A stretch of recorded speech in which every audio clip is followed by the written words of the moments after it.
The team found themselves trapped in a rocky depression with ammunition running low and enemy forces moving closer under cover of pre-dawn darkness. "We've got maybe 10 minutes before they're close enough for coordinated assault," Drake told his team. Each man understood what that meant. Their current position offered minimal cover against attackers approaching from multiple directions. Once the enemy closed within grenade range, the engagement would be over quickly. As if to emphasize their desperate situation, enemy sniper fire began impacting around their position. The shots were precise, professional, and designed to keep them pinned while assault forces maneuvered for final positions. Whoever was coordinating this ambush possessed detailed knowledge of SEAL tactics and capabilities. "Unknown shooter, identify yourself." A voice called out in accented English from somewhere above their position. "Surrender your weapons, and you'll be treated according to the laws of war." The offer was almost certainly false. Intelligence assets who'd worked with American forces rarely survived capture in this region, and SEAL team members represented even higher value targets for propaganda purposes. Surrender meant torture, execution, and videos that would be used to recruit future fighters. Drake made the decision that every special operations leader dreads, but trains for constantly. "We make our stand here. No surrender, no quarter. We take as many of them with us as possible." The team acknowledged the order without discussion. Each man began making final preparations, checking ammunition loads, and positioning grenades for maximum effectiveness against approaching enemies. They'd trained for this scenario countless times, understanding that sometimes the mission becomes survival, and survival becomes inflicting maximum cost on those who betrayed them. But as enemy forces moved into final assault positions, something changed in the pre-dawn darkness. A single rifle shot echoed across the Afghan valley, followed immediately by confused shouting from enemy positions above their location. Then another shot and another. The incoming sniper fire that had kept them pinned suddenly ceased. Enemy voices could be heard calling out in panic, trying to coordinate responses to threats they couldn't identify or locate. Someone else had entered the battle, someone whose capabilities exceeded anything the enemy had prepared to face. Drake raised his head cautiously, trying to understand what was happening around them. Through his night vision equipment, he could see muzzle flashes from positions that hadn't been occupied moments earlier. But instead of additional threats, these new shots seemed to be systematically eliminating the enemy forces that had surrounded them. "Delta, this is an unknown friendly." A calm female voice spoke through their encrypted communications channel. "Stay in position. Extraction in progress." The voice was professional, controlled, speaking with the confidence of someone who understood exactly what was happening across the entire battlefield. Drake had never heard this voice before, but she knew their call sign and had access to their secure frequencies. More importantly, she was saving their lives. The systematic elimination of enemy positions continued with mechanical precision, each shot followed by silence from another hostile position. Whoever was conducting this operation possessed intimate knowledge of the enemy's defensive layout and the tactical skills to exploit every weakness. The 58 fighters who had seemed invincible moments earlier were being methodically destroyed by a single operator they couldn't see, locate, or effectively respond to. Within minutes, the voices above them had changed from confident demands for surrender to desperate attempts at coordination and retreat. The professional ambush that should have ended with 4 dead Navy SEALs was collapsing under pressure from someone the enemy had never anticipated. "Delta Team, move to your 2 o'clock. There's a ravine that will provide concealment for the first 200 meters. The unknown friendly's voice guided them with the precision of someone who had studied every meter of the terrain. Drake signaled his team, and they moved in tactical formation, staying low and using the rocky outcroppings for cover. The systematic elimination of enemy positions continued around them. Shadow was conducting a masterclass in long-range precision shooting, taking out targets that the SEALs couldn't even identify from their position. Every shot was calculated, professional, and absolutely lethal. The enemy forces were discovering that their carefully planned ambush had become a trap for themselves. 8 hostile fighters remained near the eastern exit, trying to regroup and establish some kind of defensive perimeter. But Shadow had anticipated their movement and was already repositioning to engage them. Delta Team reached the ravine safely and began moving toward the extraction point that their mysterious guardian had identified. Behind them, the sounds of battle were winding down as the last enemy positions went silent. The 58 fighters who had surrounded them with overwhelming force were being systematically eliminated by someone they had never seen and couldn't effectively counter. Valle whispered into his radio. "Who the hell is this person?" Drake shook his head. "I don't know, but she's saving our lives."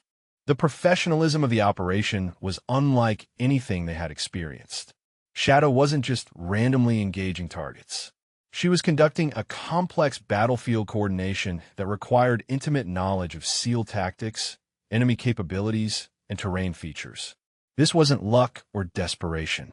This was expertise at a level that suggested extensive special operations background. As they moved through the ravine, Drake began to understand that their rescue was being conducted by someone whose tactical skills matched or exceeded their own. The remaining 8 enemy fighters near the eastern exit were attempting to coordinate a counterattack when Shadow's voice came through their comms again. "Delta Team, hold position for 30 seconds.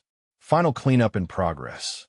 The SEALs took cover behind a cluster of boulders and watched as their mysterious guardians systematically eliminated the last organized resistance. Each shot was followed by the distinctive sound of another hostile position going silent. Gray keyed his radio quietly. "Shadow, what's your background? How do you know our tactics this well?" "Someone who really hates seeing good people die," Shadow replied. "We can do introductions later. Right now, we need to move. There are still hostiles in the area." "Still hostiles?" Martinez laughed as he checked his weapon. "Lady, you just took out 58 fighters single-handedly. How many could possibly be left?" "8 by my count, and they're regrouping near the western ridge. We need to go south." The 5 of them moved as a unit, the SEALs falling into formation around Shadow, like she was just another team member. Her tactical movement was flawless, suggesting extensive special operations training. They encountered 2 more enemy fighters trying to organize an escape route. The SEALs handled them with brutal efficiency, but Shadow's coordination had made it possible. They were 2 kilometers from the original enemy position when the sun finally rose over the Afghan mountains. Drake could see the remaining fighters in the distance, searching for their missing hostages and trying to understand what had just happened to their supposedly perfect ambush. The professional operation that should have resulted in 4 captured Navy SEALs had been completely destroyed by someone the enemy had never anticipated or planned for. "Okay," Morrison said as they paused to catch their breath behind a ridgeline. "I need some answers. Who the hell are you, and where did you learn to do that?" Shadow smiled, the same warm expression that seemed oddly familiar to the team members. "My name is Linda Walker. I cut hair at FOB Kandahar." The 4 SEALs stared at her like she'd just spoken in an alien language. "You're our hairdresser," Chun said slowly. "Yes, our hairdresser just eliminated 58 enemy fighters to rescue us. 60 actually. Intelligence underestimated slightly." Blake started laughing, the kind of laughter that comes from surviving impossible situations. "This is insane. We've been getting haircuts from a 1-woman special operations unit for 3 years, and nobody knew." "That was kind of the point," Linda said. "I was retired. Past tense until you guys got captured, and I couldn't just let you die." "Retired from what?" Morrison asked. "That's classified, or at least it was. I'm guessing my cover is pretty much blown at this point."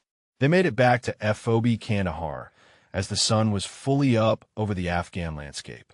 The base was still in crisis mode with officers organizing the rescue operation that Linda had already completed. Colonel Peterson was in the middle of briefing his assault team when someone shouted, "Sir, the SEALs are back. They're at the main gate." Everyone rushed outside to see the 4 captured Navy SEALs walking through the gate, armed and apparently healthy, accompanied by a blonde woman in tactical gear that most people didn't immediately recognize. "That's not possible," someone muttered. They were surrounded by 58 fighters. Peterson approached Morrison with confusion written across his face. "Lieutenant, what happened? How did you escape?" Morrison gestured to Linda, with a mixture of respect and bewilderment. "We didn't escape, sir. We were rescued by her." Everyone turned to look at Linda, and slowly recognition dawned on their faces. Is that Linda, our hairdresser?" "Not just a hairdresser, apparently," Peterson said, his trained eye recognizing military-grade equipment and the bearing of someone with serious combat experience. "Walker, I think you and I need to have a conversation, a classified one." Within hours, the story of their rescue had spread throughout FOB Kandahar. The base hairdresser had single-handedly eliminated 60 enemy fighters and extracted 4 Navy SEALs from what should have been certain death. But Linda's debriefing with Colonel Peterson revealed something far more disturbing than her hidden identity. The intelligence for Delta Team's mission had contained multiple fabricated elements designed to place them in maximum danger. Someone had deliberately sent them into that ambush. The convoy route had taken them through areas where Afghan forces had reported no recent hostile activity, yet their intelligence briefing warned of elevated terrorist threats that required maximum security precautions. Most troubling, their extraction protocols had been changed twice since the initial briefing, each revision extending their exposure time in potentially hostile territory. Linda had recognized the signs immediately. This wasn't random bad luck or intelligence failure. Someone with access to Delta Team's operational plans had systematically compromised their mission parameters to ensure they would be captured or killed. The question was whether this represented isolated corruption or something much larger. Peterson stared at the mission files spread across his desk, finally understanding what Linda had seen from the beginning. Someone wanted Delta Team dead, and they'd used official channels to make it happen. Linda used verification techniques she'd learned during her classified years to cross-reference Delta Team's mission intelligence with open-source information from Afghanistan. Local Afghan news reports show that area has been completely pacified for 6 months. No terrorist incidents, no military operations, no diplomatic tensions. Our briefing made it sound like we're entering an active combat zone. Gray's analysis of their equipment assignments revealed another red flag. We're being issued communication gear that's 2 generations behind current standards. If we encounter problems, our ability to call for support will be severely limited. Fields discovered that their medical supplies have been reduced below standard allocations for overseas deployments. They're expecting us to operate with minimal trauma treatment capabilities in an area our briefing describes as high threat. That's not consistent with proper mission planning. Using counterintelligence methods Linda had taught them, Drake began identifying personnel who had access to their operational plans. The results were disturbing. Their mission had been reviewed by officials who had no operational need for that information, forwarded through channels that bypassed normal security protocols, and modified by individuals whose previous assignments suggested connections to private military contractors. The team found themselves facing an impossible decision. They could deploy according to orders, knowing their mission parameters showed signs of deliberate compromise, or they could refuse deployment based on analysis that officially didn't exist, potentially facing court-martial for insubordination. Drake made a choice that would have been unthinkable before their encounter with Linda. He initiated contact using secure communication protocols she'd provided, hoping their mysterious guardian was monitoring American operations in Afghanistan. Shadow, this is Delta Team requesting assessment of current operational parameters. The response came within minutes, confirming their worst suspicions. Delta, your mission intelligence contains multiple fabricated elements. Someone is using official channels to place American forces in maximum danger for private profit. Linda's investigation had revealed a systematic network of corruption extending far beyond their individual case. Defense contractors were manipulating military operations in 17 countries, creating conflicts designed to generate perpetual revenue from weapon sales and military contracts. The business model was comprehensive and ruthless. Create conflicts through weapon sales to multiple sides, profit from managing those conflicts through defense contracts, then ensure continued profitability by preventing resolution of the conflicts they had systematically created and sustained. Within 48 hours of Linda's evidence being presented to military investigators, over 200 active duty and former military personnel contacted authorities with evidence of additional corruption. The investigation, triggered by Drake's team and coordinated by Linda, had uncovered the largest military corruption scandal in American history. Major Sage Reeves, speaking from FBI headquarters, confirmed that Linda's documentation revealed systematic corruption that had compromised approximately 30% of American military operations over the past 5 years. The evidence provided by Delta Team and coordinated by Shadow has revealed corruption extending to operations in 17 countries. This investigation will result in comprehensive reform of oversight systems, prosecution of hundreds of officials, and complete restructuring of relationships between military operations and private contractors. 3 days after the press conference, Drake's team emerged from witness protection to testify before congressional committees investigating the corruption network that had nearly cost them their lives. Their evidence, combined with Linda's documentation, provided irrefutable proof of how American military power had been systematically corrupted by private interests seeking profit from manufactured conflicts. But perhaps most importantly, their testimony revealed how individual military personnel could recognize and resist corruption when official oversight systems had been compromised. The techniques Linda had taught them for verifying mission intelligence and documenting suspicious activities became standard protocols for all American Special Operations Forces. Vale's analysis of the investigation scope revealed how thoroughly the corruption had penetrated American military systems. Admiral Harper's network had been operating for over a decade, manipulating military operations in 43 countries and generating over $50 billion in defense contracts through manufactured conflicts. As the congressional hearings continued, Gray provided testimony about the psychological impact of discovering that their service had been corrupted by officials they had trusted. Learning that your missions were designed to serve corporate profits rather than national security challenges everything you believe about military service, but exposing that corruption becomes a different kind of service to your country. Fields described the medical evidence that had helped expose the systematic nature of the corruption. When you find medical supplies specifically designed to treat injuries from weapons that American forces shouldn't be encountering, you realize that someone has been planning conflicts and profiting from the casualties they cause. Through secure communications, Linda continued coordinating with congressional investigators and international law enforcement agencies as the investigation expanded to include defense contractors and military officials in multiple countries. Her evidence had triggered the largest international investigation of military corruption in modern history. The evidence presented during the trials transformed public understanding of how defense contractors had been manipulating international conflict for profit. What had appeared to be natural regional tensions were revealed as carefully orchestrated business strategies designed to generate perpetual revenue from military operations. Linda's testimony provided the comprehensive analysis that connected individual incidents to systematic patterns of corruption. Over 5 years of surveillance, I documented separate incidents where military operations were manipulated to serve private corporate interests rather than national security objectives.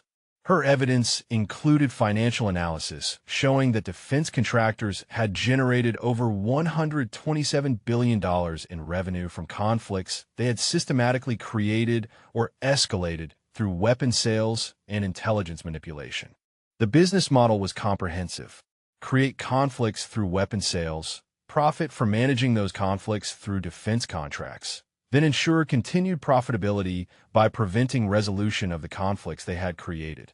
The trials revealed that Harper's network had been operating for over 15 years, manipulating military deployments in 43 countries, while maintaining official legitimacy through national security classifications that prevented oversight or investigation. Major Sage Reeves, now serving as the government's coordination prosecutor, presented evidence that the corruption network had been responsible for over 2,400 American military casualties and approximately 15,000 civilian deaths in conflicts that existed primarily to generate corporate profits. These weren't combat casualties in service of American national security. Reeves testified. These were murders committed to maintain revenue streams for private companies that had infiltrated and corrupted American military planning systems. The prosecution's case included testimony from 89 active-duty military personnel who had witnessed similar corruption in their own operations, demonstrating that Harper's network represented systematic institutional betrayal rather than isolated criminal activity. Congressional testimony revealed that the corruption had compromised approximately 38% of American military operations over the past decade, affecting deployments in every major theater of operations and resulting in systematic exposure of American forces to unnecessary dangers for private profit. The defense arguments attempted to characterize the operations as legitimate business relationships between military officials and private contractors. But the evidence of systematic deception and assassination of witnesses proved that the network had operated with full knowledge that their activities constituted treason and murder. Harper's own recorded conversations captured by Linda's surveillance equipment included explicit acknowledgement that he was betraying American forces. The recorded evidence was devastating. Harper could be heard discussing specific operations where American casualties were anticipated and accepted as necessary costs for maintaining profitable conflicts. In one recording, he explicitly stated that dead American soldiers generated more public support for increased military spending than successful missions that ended conflicts quickly. The prosecution presented financial records showing that Harper's network had systematically sabotaged peace negotiations in multiple countries, specifically to prevent conflict resolution that would have reduced defense contract revenues.